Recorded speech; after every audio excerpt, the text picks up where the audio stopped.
Hi, welcome to Heart of Philly. We're with Executive Chef and owner Franco of Sapori's Collingswood. Hi, how are you doing, Franco? Yeah, we're do some fun stuff. We're going to do some fun things, I think, today. Yeah. Tell us what we're going to start with today. Well, I decided to do something that you don't see every day. We bought some sea urchins from the Pacific coast. Those particular ones are from San Diego. The divers get them usually on Wednesday, Thursday. They fly by plane. The Sevillain Sun gives it to me when they're still moving, nice and fresh. This is a sea urchin. It's a shellfish. There's a lot of spikes. It's got a mouth right at the bottom where he feeds mostly algae. He lives on all oceans and seas. And there's obviously, like in any species, a male and a female. And I'm afraid that the male is empty, just like men. But anyway, the female... I don't know, Franco, what do you mean with the men? The female is the one that has the eggs. And the eggs are the ones that we're going to be using and raw. where you get most of the flavor from? Yeah, well, it's the only thing that you can use out of sea urchin is the eggs. Okay. Japanese call it uni for the sushi, so you're probably familiar with uni. In Italy, in the south of Italy, we use it to make a pasta sauce. We call it spaghetti coi ricci. It's a typical dish from the region where I'm from, the island of Sicily, and it's a delicacy. It's but anyway, we're gonna crack this open. But now the ones that we have in Sicily are a lot smaller because there's higher consumptions of sea urchins in the south of Italy, so they don't have a chance to get this big. Most people think that those animals are poisonous. They're really not poisonous. The only thing is that if you ever step on one of those without shoes, oh my goodness, that's it could be a challenge to remove it from your feet. There you go, everyone. Just be careful. Do I need goggles? That's like, it's like a coconut with spikes, huh? You can say that. It's not. The shell is not as hard of the coconut, but see, it makes a little mess. But see, you're flipping as you're hitting it with the knife. It's cracking it as you're going around.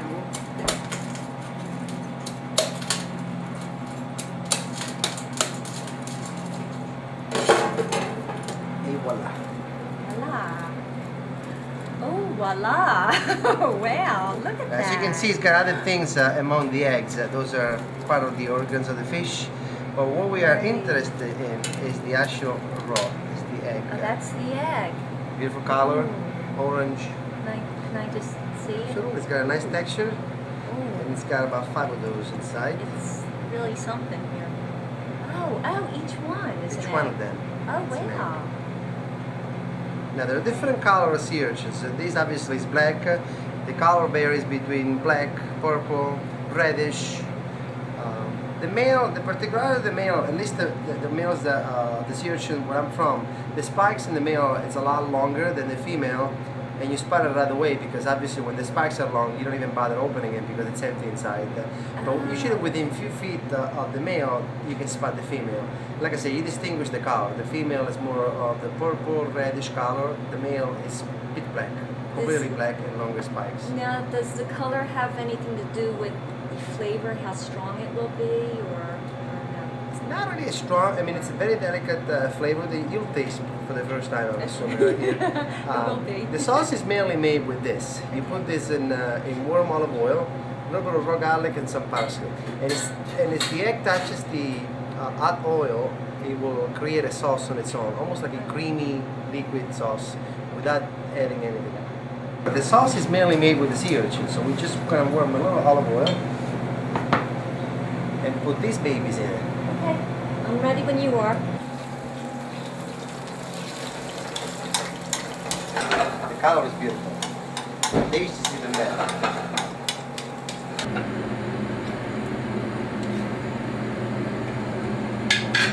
The spaghetti is just about al dente. Usually, you're going to get just one serving here.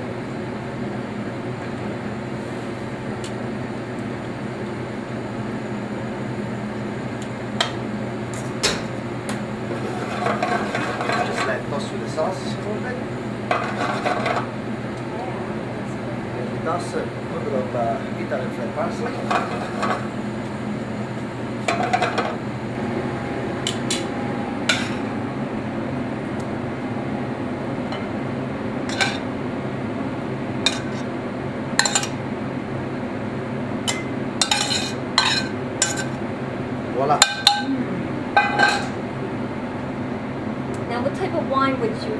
this? White.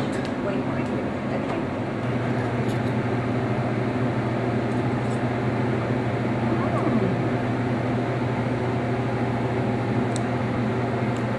It's good. I forgot to mention one thing.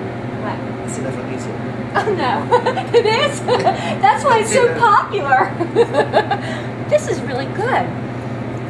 It almost has like It's got a taste of its own. like a nutmeggy taste. And what is the name of it on the menu? Spaghetti con ricci. Spaghetti Gorici. Con ricci. Gorici. Spaghetti Gorici. It's very, very good. It's a unique flavor. Second course we have involtini di pesce spada. It is a swordfish involtini. We're gonna stuff the swordfish with a stuffing made with a puree of potato, a little bit of breadcrumbs, Italian breadcrumbs unseasoned, some capers, a little bit of parsley, some cooked onions, raisins, and pine nuts. Stuffing that, then we're gonna sear it, and we're gonna top it with a roasted tomato, capers, black olive sauce. Something simple Sounds good. but delicious. I'll let you do the stuffing. Okay. We'll do one together. As you can see, the swordfish is thinly cut because of the fact that we had to stuff it. Normally you see swordfish stick of a quarter inch or even more for grilling or baking. But for this particular dish, you can have your the guy at the fish market cutting it thin, or you can cut it yourself if you have a little bit of knife skills, which you do because You have to have the knife skills. like that. Good job. We stuff it like that. Is that good? Perfect, perfect. And then what we do is we have our searing pan all ready to go. Here, I'll do the next one. Get the of second olive one oil. ready for you.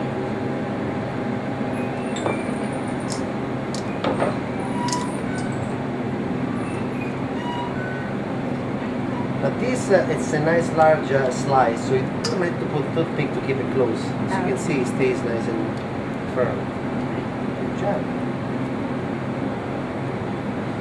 We have a little bit of durum flour. Just gonna flour this on all sides. A little bit like this.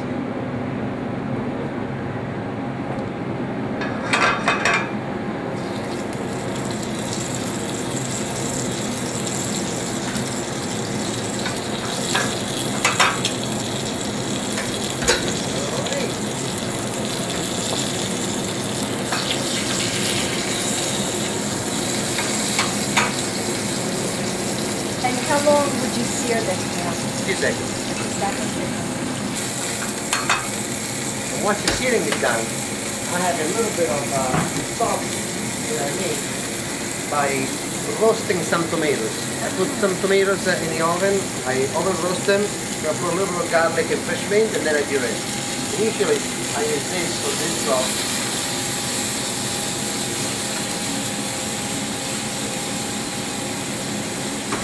A little of capers.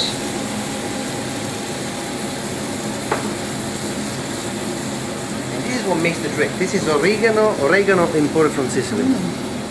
Oh, that smells good. Just to tell you the difference between this is the oregano that everybody has access to. No smell. No, no. And this is the one that I Oh, that smells And this very gives good. This gives a nice taste to it. A little bit of oregano. Some homemade fish stock.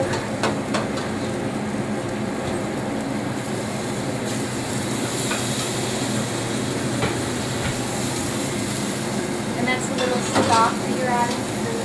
This is some fish stock made with Fish shrimp stock. shells, celery, onions, carrots. Oh, okay. And then you have two choices. We can bake this, which I like to do. I put it in the oven at 350 degrees and just let it cook for 10 minutes. Or we could cover and let it finish here. But since we have the oven on, we'll put it in the oven.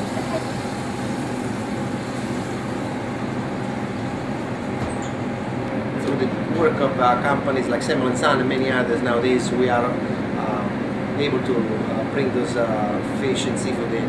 Things like cuttlefish, or sardines, octopus, big octopus, baby octopus, anchovies, fresh sardines.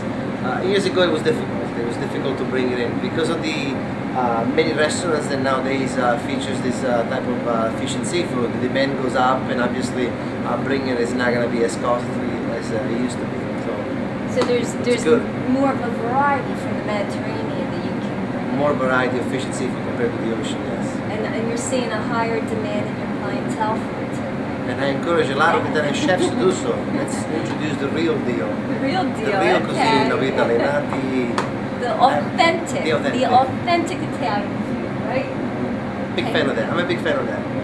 But hey, it's in your blood. It is. It's in your blood. You want it here to share, right? Plus, if you, how should I say this? If you're proud of your culinary heritage, like I am, obviously, it's part of your proud to show that in Italy, it's besides the pizza and and the quick meals that are but people think Italian food, pizza, spaghetti with chicken red sauce, parmesan. chicken parmesan. It's, right? I always tell my Right? customers, I dare you to travel anywhere from north to south and find a place with a spaghetti meatball in the menu. You're not gonna find it. Spaghetti meatballs, yeah. Took about 10 minutes.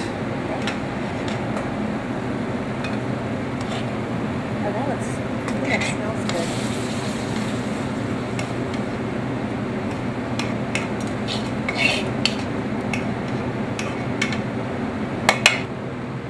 Pour a little bit more of dry oregano from Sicily. That's pretty. And this is something that's requested often too? I'm doing this as a special this week. Oh, When I okay. knew you were coming, I was kind of glad that I was running this for Good. special.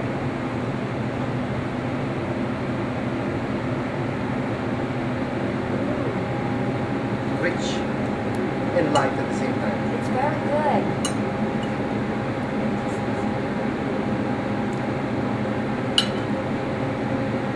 Mwah! Very good. Excellent. I would say excellent. Buono. No. Buono. Bono. Buono. Bono. Bono. Okay, bono. Very good. Very, very good. Franco, what brought you here to Collingswood? That's a good question. My wife and I both worked in the city. I was a chef at a place in Old City called Alocanda del Ghittone. And then my wife got pregnant, obviously, as it happens in all the good couples. And we decided to hunt for a house. And house hunting brought us to Collingswood. And then one day I decided to go on my own, and I was trying to find a location in the Art Museum area to open a restaurant of our own. Times were a little tough in finding a location. Meantime, we started seeing the name of Collingswood popping in all major magazines. So we said, wow, that's the town we live in. Maybe it's time to bring a restaurant in Collingswood from Philadelphia. And I took the chance and did it. And that in was 2003. 7 years ago. November 2003, yes. Okay. And I've heard, Franco, I've heard that this is one of the best restaurants in Collingswood. I've been hearing a lot about it. I like to hear that. I'm telling you, I've been hearing a lot about it. And I actually read some reviews too before I came today. And what everyone is saying, it's a very authentic Italian flavor and taste in the food that you prepare. And a lot about how you are with your clientele. That you are right out there with the people here. And people like that. People like that. People like when the chef comes out of the kitchen and talks about the food, obviously talks about the restaurant and itself too. I think it's a good combination. And the size of the restaurant allows me to do that. It's not a 200 seats restaurant where you're actually inside this cage and you can't leave. 64 is a comfortable number of seats. How many days a week are you open, and how far in advance do people have to call to make reservations? We're open 6 days a week. We like to rest on Tuesday. Kind of a hot day to close, but we need a day of rest. And we open every day for dinner, obviously. We do lunch from 12 to 3 and dinner from 5 to 10. For the weekend, obviously, given the size of the restaurant, you need reservations in advance. For Saturday, we have at least a week of wait. And this is also, I read, a BYOB, so you bring your own wine. Enjoy very, very good, authentic Italian. With some extra wine. Yes, and bring extra wine for the chef. Thank you so much, Franco, for having us here. Thanks for trying it for the first time. Thank you very much. It was very good. Buono. Buono. Now look at the camera and say it. I love you, how I feel it. A little louder though.